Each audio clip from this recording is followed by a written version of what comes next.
The Gamecube launched in 2001, and it's still one of my favorite consoles that Nintendo has ever put out. The best thing about the console is its pure simplicity. It's a cube that plays your Nintendo games, and there's absolutely no bullshit in between. The controller fits perfectly in anyone's hands, and it's one of the best controllers ever made. It's essentially an updated version of the Nintendo 64 controller. They ripped off the bottom part of the controller, moved the control stick to the D-pad, and placed the Z button next to the R button. The D-pad was then moved to a lower section, which can be accessed with the simple movement of your left thumb. The C buttons were also replaced with the C stick for more fine-tuned camera control, which was placed on the opposite lower section. With more room for buttons, they were able to add an X and Y button, which are all easy to access with your right thumb. The L and R buttons are now triggers that click once you fully press them down. Slightly holding down the trigger is considered one button press, while clicking it down can perform a completely different action. There's nothing that stands out about the console itself, but that's why it's so good. The console and the controller are an invisible part of the experience, with no gimmicks breaking your immersion. Every video game on the console is a time capsule that reminds me of the pure imagination and creativity that Nintendo was capable of. They took risks that paid off in the long run, with every game on the Gamecube being an instant classic amongst hardcore fans. They launched the system with Luigis Mansion. It's a Mario game where you play as Luigi, hunting ghosts with a vacuum invented by Professor E. Gadd. They could have launched the system with Super Mario 64 too, but they launched the system with this. It's a very fun game, and while it's very short, there was nothing like it during the time. They eventually released Super Mario Sunshine as the next sequel to Super Mario 64. It's a typical Super Mario game with the addition of Flood, which was also invented by Professor E. Gadd. The whole game involves collecting shine sprites while also using Flood to clean up the environment and to fight enemies. It feels like a proper sequel to Super Mario 64, while also being able to reinvent the game by adding new mechanics to the game. It's a fan favorite in the Super Mario series because it took a risk that paid off. Even today, there hasn't been another Super Mario game that has been remotely similar to Super Mario Sunshine. The most obvious demonstration of Nintendo's creativity was with The Wind Waker. The change in art style initially made some fans hate the game, since they wanted to see the graphical leap from Ocarina of Time. It would have been easy to make a game similar to Ocarina of Time with some crisp new graphics, but Nintendo took a risk and did what they really wanted to do. 14 years later, and it's now a fan favorite. Even with age, it's still one of the best looking games in the Legend of Zelda series, since its art style aged better over time. Despite this major change, Nintendo still created a major change in gameplay with the addition of sailing the ocean. Exploring islands on the Great Sea with the King Red Lines is one of the most unique aspects of the game. Much like Super Mario Sunshine, it's a game that felt like a sequel, while also being able to stand out on its own. And Nintendo just kept doing this. Every game they put out was just fucking amazing during the time. It was one of the most exciting times to ever be a fan of Nintendo. They even did it with Mario Kart. They made Mario Kart Double Dash, and it was literally the hypest shit. You can pick two racers and put them all in a cart with the addition of character-specific items, and it was fucking awesome. You can always play Mario Kart on any system, but you can only play Double Dash on the Gamecube. It's a unique experience that you can't get anywhere else. Pokemon Coliseum was a pretty fun game as well. They took the concept of Pokemon Stadium and turned it into a real fucking Pokemon game. The whole game is similar to the main series, where the only way to catch Pokemon is to steal them from other trainers. The entire game also only has double battles, which were barely used during the time.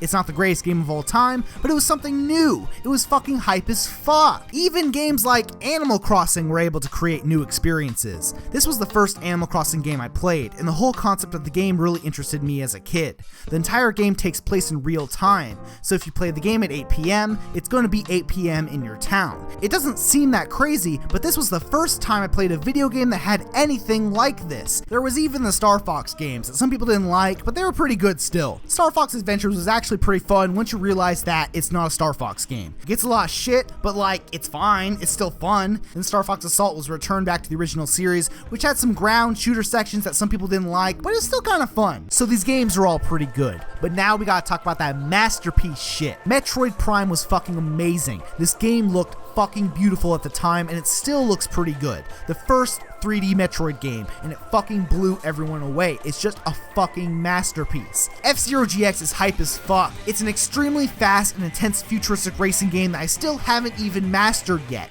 Every time I revisit the game, I get slightly better over the course of a decade, and I'm still having fun with it. Paper Mario: The Thousand Year Door is fucking amazing. It's a perfect sequel to Paper Mario in every single way possible, and it's one of the greatest games of all time. Like, hands down, it's the best. It's perfect. It's beautiful. Fucking masterpiece shit. It was fucking crazy. All these hype-ass fucking video games. I mean, it's not even all of them. There was a ton of multiplayer games I didn't even talk about yet. Even with Double Dash. You got Super Smash Bros. Melee. You got WarioWare Mega Party games. You got Mario Party up the ass. And they just fucking make The Legend of Zelda 4 Swords Adventure, which is the best game to play with friends. Just ever. It's a multiplayer Zelda game and it just fucking kicks ass. You basically play the game as one of 4 links and you have to work together with your friends in order to solve puzzles and fight bosses. The GameCube had a Game Boy Advance adapter, which you can use to hook up your Game Boy Advance to your GameCube, and this is one of the best games that used it. You would mostly look at the TV while you play, but then you would have to look at the Game Boy Advance screen whenever you walk into a house or a cave, so you could just explore an entire place by yourself without disrupting everyone else on the screen. It was the best fucking game that would have been perfect on the Wii U, but they didn't do it. You made this dumb fucking gimmick and you don't even use it.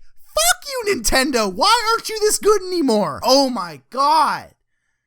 It's not even over! Fucking Kirby Air Ride! Motherfucker, you should have called this Kirby City Trial because that was the hype as shit! The whole mode, you dump 4 players into arena, where you have to get shit on power-ups in certain vehicles. When time runs out, you do a certain challenge with your overpowered air ride machines. It was the fucking funnest shit you ever played with your friends, ever! And there was, and never will be anything like this ever again. This shit was fucking crazy. Get some buddies, city trial, 7 minutes, over and over and over and over again. It's still fun, it never gets old, it's the best fucking game ever! Then we got some little random classic games that I enjoy. Just like 4 Swords, there was Final Fantasy Crystal Chronicles. It was a 4-player action RPG, it was the fucking hype as shit!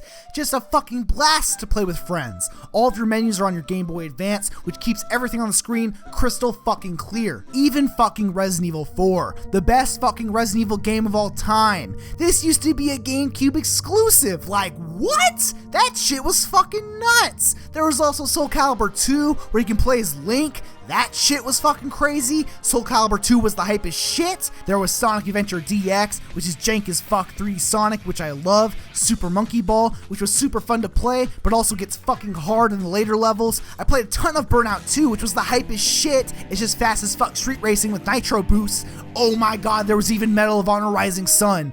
Listen, World War II games were the hype as shit during the time, and I love them. Every game starts out exactly the same. Everything starts out peaceful, but then shit gets super fucked, and it's like, pull your head out of your ass, soldier, we gotta bomb the gooks. You mo huevo vayas out, that's all. Come on, soldier, we gotta fucking take the Kauai Bridge and shit. There's a fucking snare drum in the background with a lone trumpet, just like, God bless this fucking United States of America. Brings a tear to my eye. Okay, I'm not gonna lie. There was some retarded ass shit on the GameCube. Nintendo was fucking crazy and they just couldn't help themselves. They made fucking Mario DDR.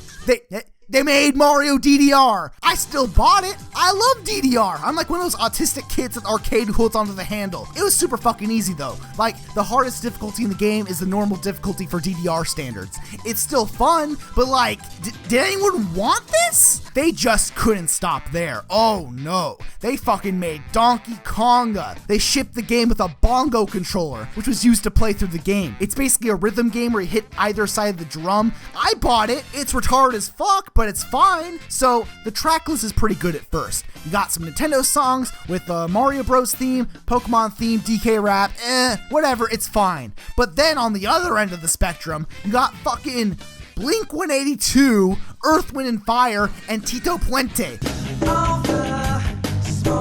What? Is this for fucking real? At least Mario DDR had Mario songs in it. But are we really doing this shit? And you know what's really weird about it?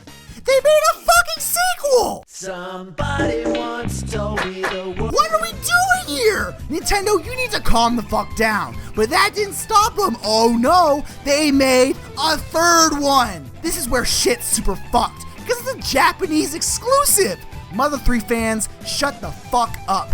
Where is Donkey Konga 3? I'll never know what happens at the end of the trilogy. This is bullshit. Everything changed when the GameCube was released. The Nintendo 64 is what introduced me to video games, but the GameCube is what made me love them. The sheer quality of games on the system is ridiculous, with each game bringing new and unique experiences that I've never seen before. It's fucking amazing.